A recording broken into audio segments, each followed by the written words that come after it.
Edition of Liquid Lunch on Newsmax TV. I'm John Tobacco, keeping our eye on what tends to be our top story a lot lately.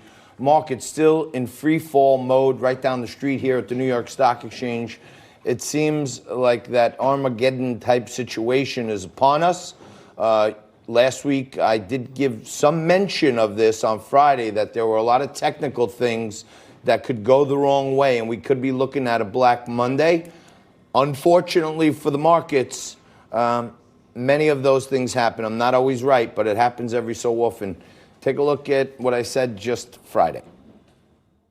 Right, but not that crazy. You see late in the day today, this market under 25,000. I would consider going into the weekend short, if anything. Otherwise, step back and watch the fireworks, because closes under 25 today. All kinds of algorithmic programs are going to start firing off. And by Monday morning, if there's another 1,000 cases of corona in the U.S., futures Sunday night will be indicating down 1,000. And to me, the next stop under 25 is 22,000. And then you go start digging up the coffee cans, the chock full of nuts cans in the backyard, and get all that cash and be ready Monday morning to start buying stocks, because everything's on sale, baby. And all my guys, I know them for years. And they're basically just keeping an orderly market, and they're watching when the machines start fighting with each other.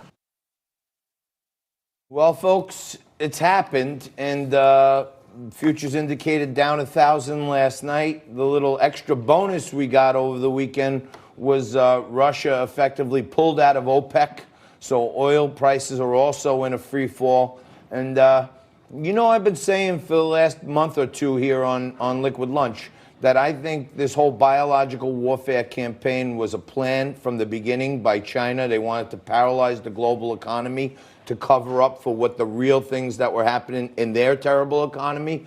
And I do not find it so coincidental that in the middle of the global markets being paralyzed by, a minimal amount of deaths, then Russia, China's best friend, just happens that weekend to pull out of OPEC. So it looks like to me, we're at war, folks, and there's opportunities out there. I would not be jumping in the markets here. There's a lot of volatility. There's a lot of fear, fright, and hysteria in there. I said on Friday to keep your powder dry, have your cash ready. On single stock situations, there may be tremendous generational buying opportunities with the discounts, but stay calm today, okay? And if you don't believe me, then you got to believe my next guest here, and it's a perfect day for him to be joining us. Chris Markowski is with us today. He's the host of the Watchdog on Wall Street radio show and the president of Markowski Investments. And my friend, we've talked about it a lot. I come from the short side of the street, so I'm looking at all these indicators on Friday, and I'm saying the machines are just going to have a field day with this. And right now, it's man versus machine, but the man is no match in these markets. Funny, Terminator was on the other night, and I was, Schwarzenegger just keeps coming after and that robot keeps coming, and that's what happens nowadays with the technicals and the algorithms. It's very, very difficult to fight against it. When people think algorithms, what does that mean? Okay, X is equal to something. If X is bad news and then Y is equal to downside pressure, you're going to get a lot of momentum going in one direction, and it's very, very difficult for individual investors to try to time markets. But it always has been that way. It's just, I think it's a little bit more exacerbated today than it has been in the past. For long-term investors, people who are planning for their retirement, that have a nice time frame, you're spot on. You're going to be looking at great opportunities moving forward. I mean, I go back to 2009, where we almost hit the lows. It was right about this same date back in 2009 when the S&P hit 666. That was one hell of a menu, John. I mean, there was a lot of really great things on sale. Now, I don't see that much of a sell-off coming in this direction. All we need some good news going the opposite direction, the coronavirus. But right now, it's a little hard. So I want you to, I try to figure out ways where we could help our audience learn a little something, pick up a little tip here and there, but not get too deep in the weeds with all this technical stuff and everything. So I put together kind of like a rudimentary chart here, okay? And I want you to take a look at it with me, and I want to get your thoughts. And you watching at home, if you could, take a look at this chart, and I'll tell you why I'm saying I don't think it's the buying opportunity yet. It could be, but we got that chart? Okay.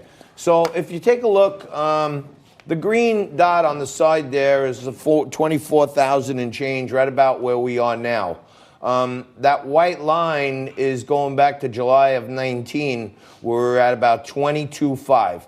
to me, that's the next place where we got to catch some support. So there could be a trap door here from 22.4 all the way down to as low as 22,000.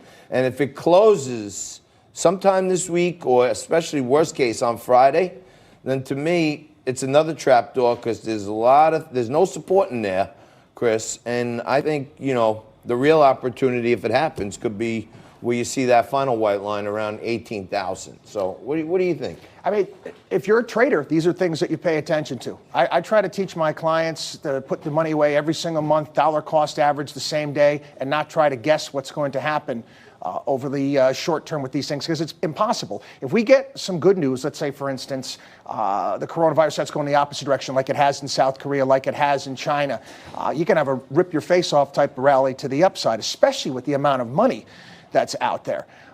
My job as a financial planner has been made very, very difficult going back to Alan Greenspan simply because of the low interest rates. Right. You're taking a look at 10 years that are ridiculous lows. I mean, it's just patently absurd where it is right now, and it makes it harder for savers. Well, how did you like my call on Friday that I would go into the weekend? That's very good. I mean, again, for traders like yourself, you can do that. For long-term investors, people with their 401ks, people that are looking to save for the long term, that's not something for them to do. So, and I'm fooling around here, folks, because a lot of the people that I work with and I socialize with are in the business of trading stocks. I'm not giving financial advice. I'm not telling you to go out and short stocks. I'm just giving you some sentiment.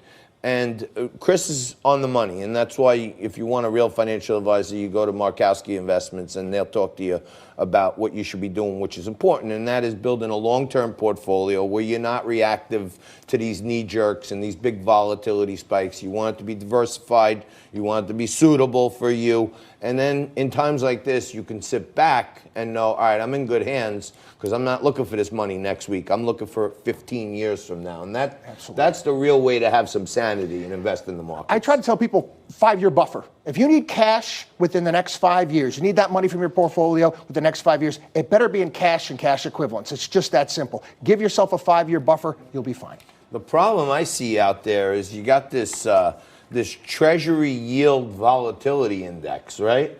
And the Treasury yield volatility index is up at some crazy levels because, you said last week, you said before that there could be a rip your face off moment if the corona turns around.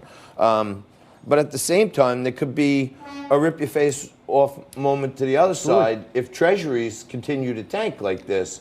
Because I hate to say it, but one of the largest holders of our treasuries in the world is none other than China. But the issue is because the derivatives have taken those, especially the 10-year Treasury, and amplified it because of all the leverage. There's not enough 10-year Treasuries. That's why there's so much money flowing into them from all over the globe.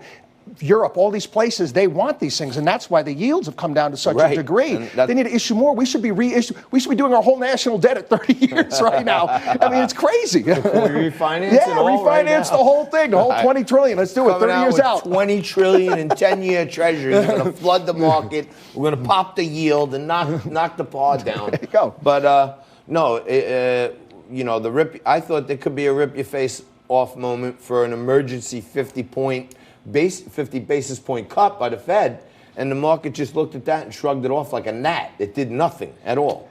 I know right now, actually I have a couple friends who are in the mortgage business. They can't even, I can't even field, the phone calls are coming in left and right because of all the refinancings that are going to be coming down the pike. That's going to be a big thing moving forward for people that are going to maybe give them a little bit more capital to juice the market.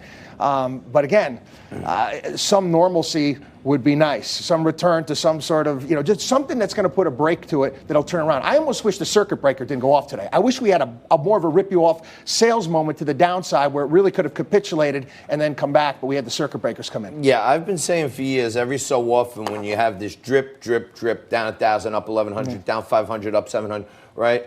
That sometimes it's like, when you're sick or when you want to cleanse yourself, you need a full colonic, right? You got to get every last bit of the badness out, take all the pain in one day, and then all of a sudden you can establish that new normal and start to recover. And then you can actually have a good look at the horizon like, okay, how do I want to diversify now?